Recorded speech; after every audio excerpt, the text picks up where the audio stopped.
Good afternoon, everyone, and who are invited here to this program. Concern, I foremost thing, అందరికీ నా హృదయపూర్వక నమస్కారాలు. And moreover high court advocate Edwin sir చెప్పినట్టుగా equality, right to equality between men and women, అంటే ఏదైతే equality పరంగా కేసులు జరగట్లేదు, అంటే తెలంగాణ రాష్ట్ర ప్రభుత్వంలో కావచ్చు, ఇండియాలో మీరు ఎన్ని రాష్ట్రాలు అయితే ఉన్నాయో అన్నిటినీ పరిగణించుకుంటూ పోతే రిగార్డింగ్ 41A సిఆర్పిసి పోలీస్ స్టేషన్స్లలో, వివిధ పోలీస్ స్టేషన్స్లలో ఉండేటువంటి ఏదైతే అంటే claiming to be that there was a settlements in the police station, right? అంటే ఈ 41 సిఆర్పిసితో 41 సిఆర్పిసి అంటే 7 years బిలో కేసెస్ ఏదైతే ఉంటాయో వాటికి సంబంధించినటువంటి దాంట్లో మనకు 41A CrPC according to the Arnesh Kumar versus state of Bihar ఆ జడ్జిమెంట్ ప్రకారంగా నోటీస్ ఇవ్వబడుతుంది అందరికి.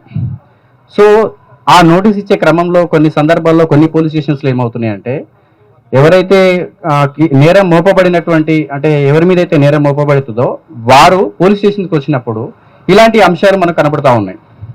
సో దానివల్ల ఏంటంటే మెన్ మీద ఉమెన్స్ కొంతమంది, అందరూ కాదు కొంతమంది, వారు కేసెస్ ఎక్కువ పెట్టడం జరుగుతుంది. అలాగే మీరు 498 డివిసి అండ్ మెయింటెనెన్స్ కేసులో చూసినట్లయితే మెయింటెనెన్స్లో కూడా మీకు కర్ణాటక హైకోర్టు జడ్జిమెంట్ ఇవ్వడం జరిగింది. కొన్ని మెయింటెనెన్స్ ఎందుకు ఇవ్వాలి అని చెప్పి మేజిస్ట్రేట్ గారు కూడా అడగడం జరిగింది. అండ్ ఇక్కడ only one sided partiality, one sided agenda claims అనేటివి రావడం అనేది ఒకటి మనం గమనించాలి. అండ్ మరోవర్ ఇంకోటి ఏంటంటే ఇక్కడ వీరు డిమాండ్ చేసినట్టుగా, అంటే అవర్ ఫోర్మోస్ట్ ఎజెండా ఏంటంటే హ్యూమన్ రైట్స్ కమిషన్, ఏదైతే తెలంగాణ రాష్ట్ర ప్రభుత్వంలో హ్యూమన్ రైట్స్ కమిషన్ మరియు లోకాయుక్తలో మెజిస్ట్రేట్స్ అంటే కన్సర్న్డ్ చైర్మన్ గారు లేరు. సో ఇది దాదాపు 1.5 year నుంచి పెండింగ్లో ఉంది. సో ఈ పెండింగ్లో ఉన్నటువంటి అంశం ఏదైతే ఉందో దానికి సంబంధించి ఇప్పుడు ఒక చైర్మన్ కావాలి తెలంగాణకి. ఎందుకు అంటే రాష్ట్రంలో ఉండే ఇప్పుడు దాదాపు తెలంగాణలో 4 కోట్ల జనాభా సంఖ్య అనేది మనం చూస్తూ ఉన్నాము.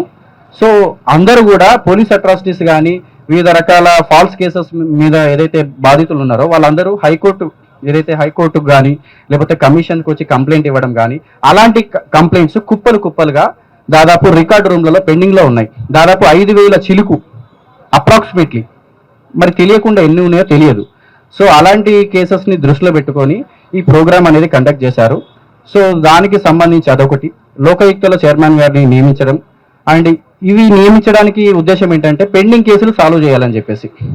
అంటే పోలీసులు పెట్టే కేసులన్నీ కూడా అది తప్పు ఉండొచ్చు, ఒప్పు ఉండొచ్చు, అది కోర్టు పరిధిలోకి వెళ్ళినప్పుడు అది నిజమా అబద్ధం అనేది మెజిస్ట్రేట్ గారు నిర్ణయించే పద్ధతి అది. కానీ ఏంటంటే ఇక్కడ జరిగినటువంటి అంశాలు ఏంటంటే కొన్ని ఫాల్స్ కేసెస్ ఎక్కువ అవుతున్నాయి. అన్లీడ్ ఇప్పుడు మీరు ప్రిజన్స్ లో చూడండి, జైలు శాఖలో కూడా జైల్స్ ఎక్కువ అవుతున్నాయి. ఇప్పుడు మా డిఐజీ గారు కూడా జైల్స్ పెట్టాలని చెప్పేసి వారు డిమాండ్ చేయడం జరిగింది ప్రభుత్వాన్ని. సో అంటిల్ ఇప్పుడు గవర్నమెంట్ కూడా ఒక డిసిషన్ తీసుకుంటే బాగుంటుంది. ప్రిజనర్స్ ఎక్కువ అవుతున్నారు, జైల్లో కేసెస్ ఎక్కువ అవుతున్నాయి, కోర్టులు కూడా పెండింగ్ కేసులు సాల్వ్ చేయడానికి legal service authority of India అనేది స్టార్ట్ చేయడం జరిగింది. అది లోక్ అదాలత్లో కాంప్రమైజ్డ్ కేసెస్ అవి ఉంటాయి. సో ఇలాంటి అంశాలు చాలా ఉన్నాయి. సో ఇది ఒక్క వన్ సైడెడ్ పార్ట్ ఆఫ్ అనేది లేదు. సో ఇవన్నీ దృష్టిలో పెట్టుకొని గౌరవ ముఖ్యమంత్రి రేవంత్ రెడ్డి గారు ఈ యొక్క ప్రోగ్రామ్ను కూడా వీక్షించి మరి తెలంగాణ రాష్ట్ర ప్రభుత్వంలో ఏదైనా ఈ కమిషన్కు లోకాయుక్త కానీ స్టేట్ హ్యూమన్ రైట్స్ కమిషన్ చైర్మన్ని అపాయింట్ చేయవలసిందిగా ముఖ్యమంత్రి గారిని కూడా మేము కోరుకుంటున్నాం.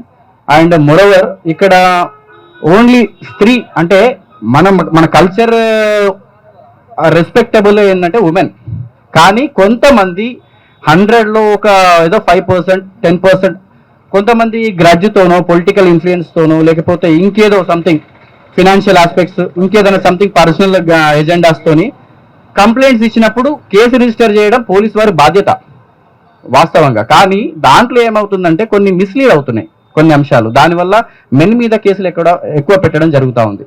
సో ఇవన్నీ దృష్టిలో పెట్టుకొని మేము ఒక పొలిటికల్గా ఇప్పుడున్న రూలింగ్ పార్టీ రేవంత్ రెడ్డి గారిని మేము కోరుకునేది ఏంటంటే ఓన్లీ మాకు హ్యూమన్ రైట్స్ కమిషన్, లోకాయుక్త కమిషన్లో మనకి ఒక చైర్మన్ని అపాయింట్ చేయవలసిందిగా మేము అనుకుంటున్నాము.